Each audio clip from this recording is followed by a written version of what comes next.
한동훈 위원장도 용대실에 결정이 나지 않았는데 자기가 이제 그림 한번 잡은 거죠. 중진들 거느리는 모습. 그렇게 만들어졌다. 이렇게 보시면 되고요. 공관위원장이죠. 정보 이제 갑자기 이름 생각이 안 나는데 고대 교수가 임명됐을 때 예. 기자들이 한동훈 비대위원장한테 물어봅니다. 그분 대해서 어떻게 합니까? 그래요? 임명됐어요? 이렇게 이야기하거든요. 본인도 몰랐다는 거야. 용대실에서 그냥 찍어 내렸다는 겁니다. 그렇군요. 자, 한동훈 비대위원장 소식으로 가보겠습니다. 지역 순회를 다니고 있는데 인천에 갑니다. 오늘 인천 이재명 대표 지역구인 인천 계양에 갑니다. 국민의힘 인천시당 신년 인사회가 있어요. 그런데 그 경호가 또 눈길을 끌고 있습니다. 집회 신고가 이미 2건이 있고요. 불상사를 막기 위해서 경찰 또 당원 경호 다 동원한다고 해요. 굉장히 요란한 모양새인데요.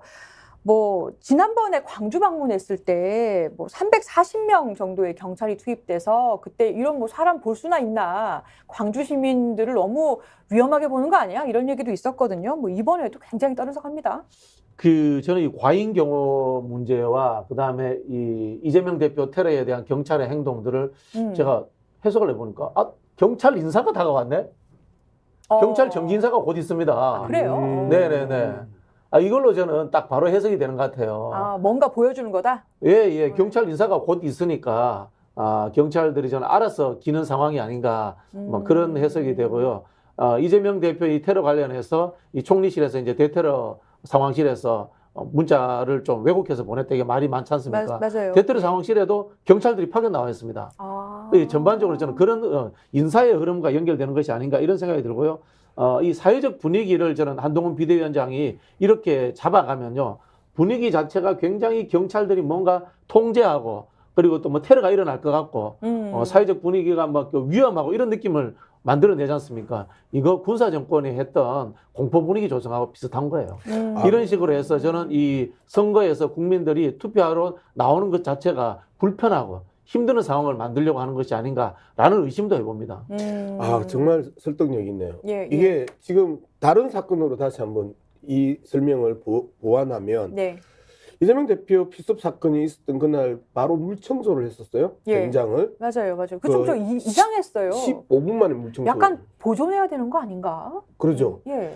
그리고 나서 그런 물청소를 했는데 그 물청소에 그를 우리는 문제 있다, 조작이다 이제 이렇게 쳐다봤는데 바로 정리를 해버렸잖아요. 예. 현장 경찰서장의 지시하에. 그랬어요? 경찰서장이 지시한 겁니까? 현장 경찰서장한테 다 떠넘겼어요. 이제 이게 바로 인사처리구나. 그렇죠. 우리 양 박사님 잘 알겠지만 그 가덕도 현장이 네. 사람이 평소 안 다니는 곳이에요. 굳이 거기저기 뭐 이렇게 둘러쳐놓고 출입금지 해놔도 생활에 네. 전혀 불편하지 않은 곳이에요. 그리고 제가 그런 범죄 현장 같은 것들 많이 이렇게 보는데 그렇게 빨리 그게 또 보통 사건이 아니잖아요. 사람 살인 미수 사건인데 그걸 그렇게 빨리 다 물청소를 한다? 이건 저는 좀 굉장히 의외인 사건입니다. 근데 우리 앵커가 우리 이야기에 자꾸 말려 들어와. 지금 비슷 사건 이야기 하고 있는 게 아닌데 네. 여기까지 쑥 또 딸려 들어와가지고 혼자서 재밌어서. 예, 어쨌든 뭐 그 사건을 보면 이 사람들의 기본적인 특징이 뭐예요? 대테러 이 합동 수사본을 만든 거 아니에요? 예. 그런데 그게 국무총리실에서 만든 거예요? 그러면 국무총리가 책임을 져야 되는 거 아니야? 전형적인 꼬리 자르기로 현장 경찰서장한테 모든 책임을 떠넘겼단 말이에요. 이태원 참사 마찬가지예요. 현장 경찰서장하고 현장 소방서장한테 모든 책임을 초기에 다 떠넘겼단 말이에요. 그 다음에 이런 오송 참사도 현장을 한테 다 떠넘겼다. 그 윗단위는 다 살아났단 꼬리 자르기 말이에요. 하고 있다. 이 정권의 기본적인 특징은요. 사건이 생겼다. 그러면 현장에 있는 사람들한테 모든 책임을 넘기고 윗대가리들은 다 빠져나간다. 한동훈 비대위원장이 또 이런 얘기를 했어요. 희한한 음모론을 출구 전략으로 이용한다. 그러니까 총리실에 대해서 민주당이 고발 방침을 밝혔지 않습니까? 사건에 대해서 은폐 축소하는 지침 내렸다라고 해서 고발하겠다라고 했더니 한동훈 비대위원장이 희한한 음모론을 출구 전략으로 이용한다라고 했어요. 근데 본인은 정작 그 경호에 둘러싸여 다니고 있거든요. 희한한 음모론, 이거 어떻게 평가해야 됩니까? 한동훈의 단어가 이제 대체적으로 나올 건 다 나온 거지. 이제 쓸 수 있는 게 잡범, 희한한 뭐 이런 단어들인데 한동훈의 천박함이 전형적으로 드러나는 부분이고요. 그러면 그 부분에 대해서 어떤 부분 그 친구 그 한동훈 비대위원장이 논리적으로 뭔가를 이때까지 비판하는 걸 거의 본 적이 없어요. 네.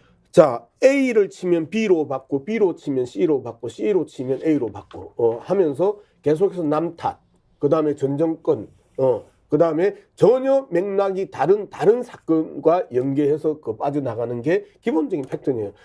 우리가 왜 깐족깐족거린다고 비판을 하느냐면 우리가 깐족깐족거리는 놈들을 쳐다보면 항상 A를 이야기했는데 B로 받으면서 그걸 갖다가 조롱으로 끝내버린단 말이에요. 근데 이게 희한한이라는 표현 또한 그 극히 짙은 조롱의 그 흔적들을 덕지덕지 묻히고 가는 단어란 말이에요. 맞습니다. 예. 그런 측면에서 국힘당이 그동안 중산층의 지식인들이 많이 지지를 했던 정당입니다. 그런데 중산층 지식인들의 그 기본적인 의식 흐름과 얼마나 배치되고 있는지 이런 것들도 한번 쳐다봐야 돼요. 사실은 이게 뭐 음모론이다라고 할 거면 수사를 하면 돼요, 그냥. 이게 그 총리실에서 왜 그렇게 지시를 했는지 등등은 수사해서 그냥 밝혀서 아무 문제가 없으면 끝 아닙니까? 그게 뭐 굳이 음모론이다, 희한하다 이렇게 평가할 필요도 없습니다. 자, 윤희용 센터장님. 예. 근데 이 상황에서 저는 약간 좀 이해가 안 가는 게 있는데, 아까 뭐 어떤 표현의 문제도 얘기를 좀 했고, 지나친 경호 문제도 얘기를 했고, 뭐 여러 가지 행보를 얘기를 했는데, 한동훈 비대위원장 지지율이 오르고 있어요. 최근에 장내 정치 지도자 선호도를 조사를 했다고 합니다. 그랬더니 6%나 올랐다고 하죠. 이 조사 한번 소개해 주세요. 예, 이제 한국갤럽이 매주 조사를 이제 하는데요. 지금 이 조사에서 지금 그래프 나오고 있는데요. 이제 이렇게 질문을 했어요. 앞으로 우리나라를 이끌어갈 정치 지도자, 즉 장래 대통령감으로 누가 좋다고 생각하십니까? 라고 하는 질문에 대해서 지금 지난주 9일부터 11일까지 한국갤럽이 3일간 이제 조사를 한 것인데요. 이 사람 면접원이 조사를 한 것입니다.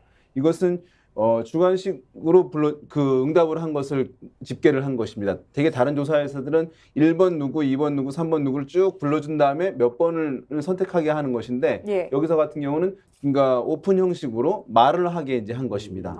그래서 사실은 이제 이런 조사 방식에서는 1%, 2%라도 사실 대단한 것이긴 합니다. 왜냐하면 대중이 기억하고 있다 얘기를 한 것이기 때문에. 근데 어쨌든 이 조사에서 더불어민주당 이재명 대표가 23%, 그다음에 국민의힘의 한동훈 비대위원장이 22%로 나와서 이제 둘이 비슷한 이제 수치를 보였는데 이 한국갤럽에서 이런 조사를 한 달에 한 번씩 하거든요. 예, 그러니까 예. 전달 대비해 가지고 이재명 대표 같은 경우는 4% 포인트가 이제 오른 것이고 한동훈 비대위원장은 6% 포인트 오른 것이니까 사실 상승폭은 한 위원장이 이제 더 높은 것이라고 이제 할 수 있는 것이죠. 그래서 이제 지금 어쨌든 요 흐름들을 보게 되면 집중적인 조명을 받으면 예. 이제 지지가 올라가게 돼 있어요. 예, 왜냐하면 대중은 미디어에 보도되는 정보를 통해 가지고 어떤 판단을 하게 되는 것이기 때문에 그런 면에서 이제 이 흐름들은 있다고 할 수 있겠고, 제가 봤을 때 이제